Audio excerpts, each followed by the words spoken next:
Hello everyone and welcome to today's Hone Your Speaker Skills segment. I wanted to talk to you today about the two main reactions I get when I tell people what I do. This is brought to mind because of a networking meeting I attended yesterday. When you tell people that you work with speakers, I often get one of two reactions. One is, and I quote, "Oh, I could never do that. Public speaking? No, I could never do that."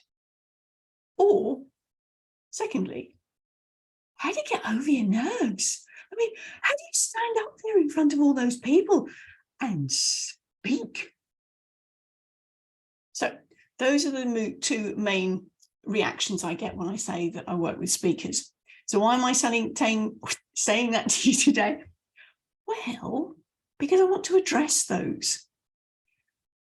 You are not alone if you are in either of those camps. Like I said, those are my, not exactly FAQs, but one is a reaction to, and the other is an FAQ.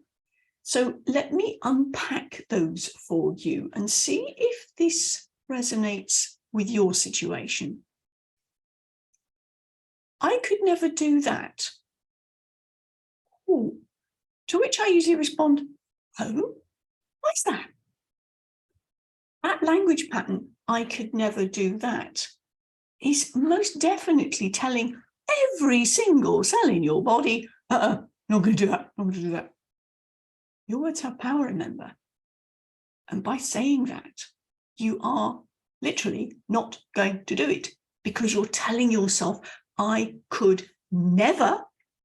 That's a very long word, a very deep word, a very final word. I could never do that.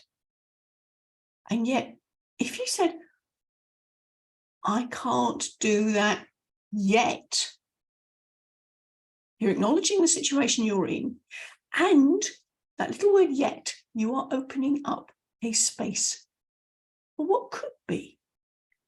It may not be where you are at the moment, but it could be. You're not condemning yourself to never. Okay, so if you find yourself uttering those words, I could never do that, regardless of what it is that you could never do, could we invite you to check in? Really? Never, ever, ever? Be aware of your words. They do have power. So that's the first thing I want to clarify. And when people say to me, I could never do that, I go, well, okay, why not? What's happened that's meant that you are adamantly not going there at the moment? Very often what's happened is that they have been squashed in a previous attempt at public speaking.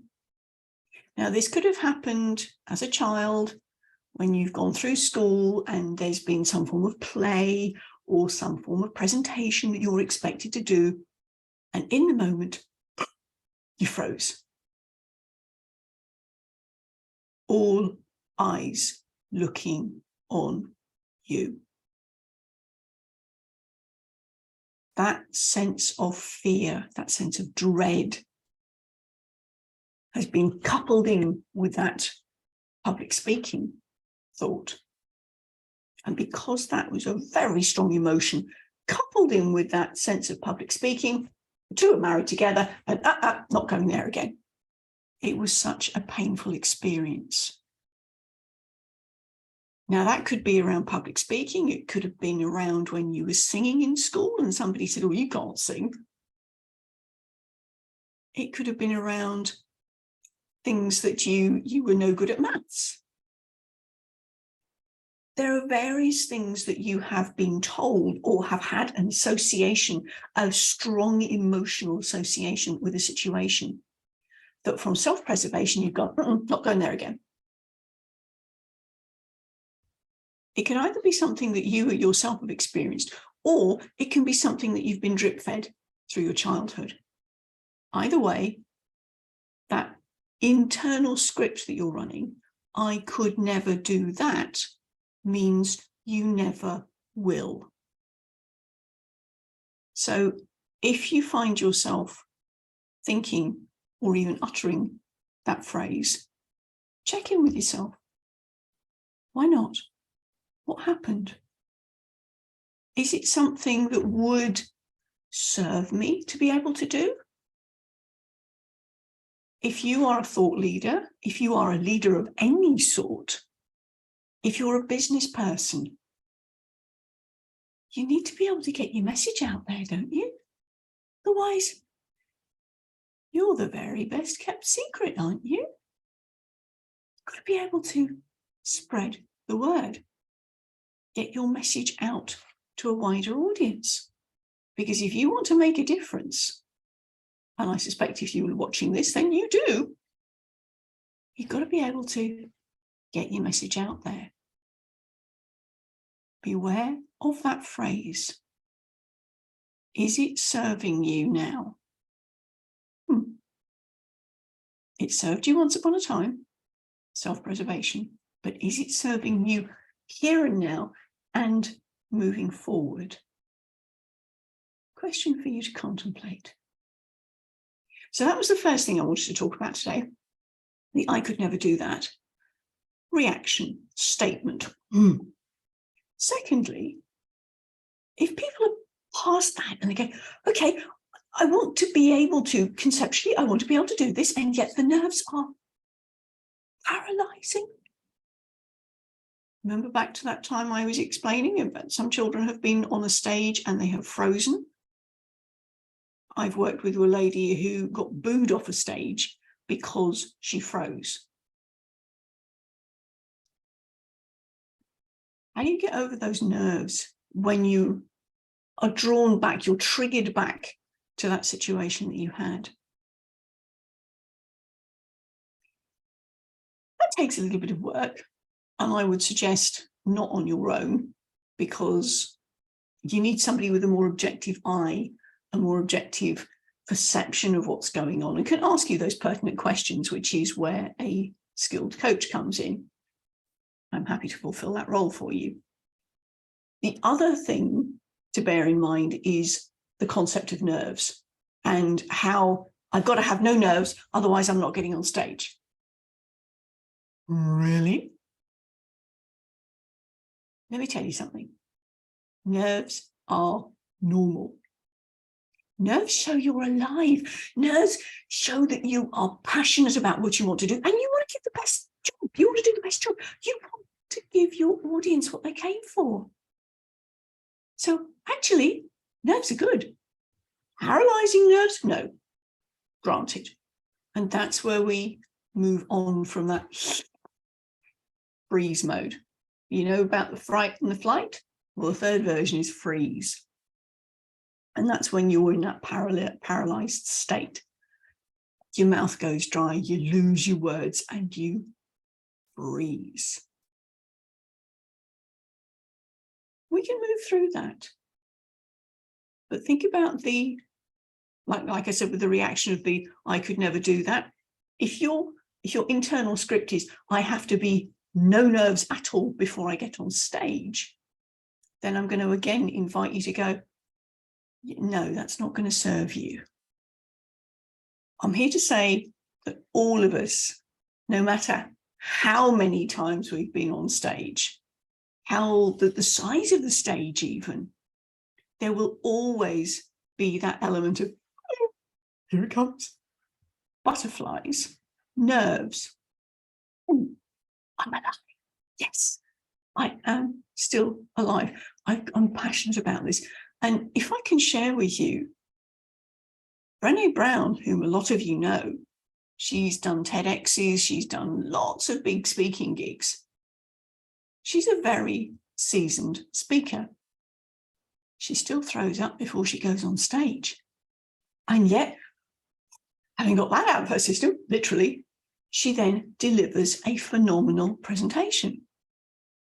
It is possible to still be nervous and give a great presentation. But don't let that be an all or nothing scenario. If you have nerves before going on stage, good. It shows you're alive. It shows you're human. It shows you want to do a good job. How to get past that? Well, this is where I'm going to invite you to consider, why are you nervous? Are you nervous because you're scared you're going to be rejected? I'd like you to divorce you and your message. The way I describe it is, you as the speaker are the Uber driver. You know, you're in charge and you're taking your very important passenger, i.e. your message, to where it needs to go at that particular point on that particular stage. Now, it's your message that's going to be judged. And yes, it will be, because people are going to go, that resonates with me. Yes, I'll take that on. I want to know more. Or, yeah, no, that's not my jam. And that's fine.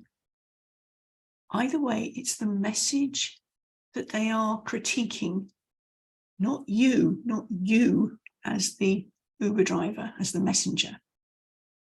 So let's divorce you from your message to start with. That's critical. It's your message that they are coming to hear. You happen to be the conduit, the driver that has got that message to them. So that's the first thing. The second thing to consider is, when you are feeling nervous, you've brought the thing back to you. You've brought the whole situation being me-centric. And I'd like you to flip it round and focus on the audience. Because you're right, we all like to think that it's about us. And that includes your audience, because they're going to be sitting there going, what's in that for me? What's she saying there? How does that relate to me? So this is where, again, I'm going to get you to flip it. Think about what your audience wants to hear and focus on the audience. So if you're beginning to feel a bit nervous, the focus has come back on you. Nope. Put the focus out. What do your audience want to hear? Are you delivering that? And make sure that it goes to the audience, the message. So I trust that's been helpful. We've covered two main things today. I could never do that. What's your language? And how do you get over your nerves? You don't get over them as much as you manage them. And you manage them both on a script level, an intellectual level, what you're telling yourself, as well as on a physiological level. Now, yes, there are plenty of other things that we can do, like grounding and breathing, and lots of specific things to do on the day. I do a warm-up routine with my clients. Lots of other little tips and tricks, but those are the main things I want you to consider. If you are considering doing public speaking, what's your language? I could never do that. I'm not there yet. And how do you get over your nerves? You manage them. They become part of the whole experience. It's not an either or. I can only get on stage if I'm not nervous. No. That will never happen. Not as long as you are alive, conscious, and wanting the best for your audience, being passionate about it. Do let me know what your takeaways from today were and how this relates to you as a speaker. I'd be really fascinated. By the way, this Hone Your Speaker Skills, we're recording it and it's going out on YouTube, but this is also recorded for our Courageous Influential Speakers Facebook group. Now, that's a closed group because we invite speakers to share their origin stories. So it's not open to the general public. If that's something that you as a speaker would like to be involved with, drop me a message on the chat below and we'll invite you in. For now, though, don't be epic with your speaking. Be unique. Be your own quirky speaker self. For now, from me.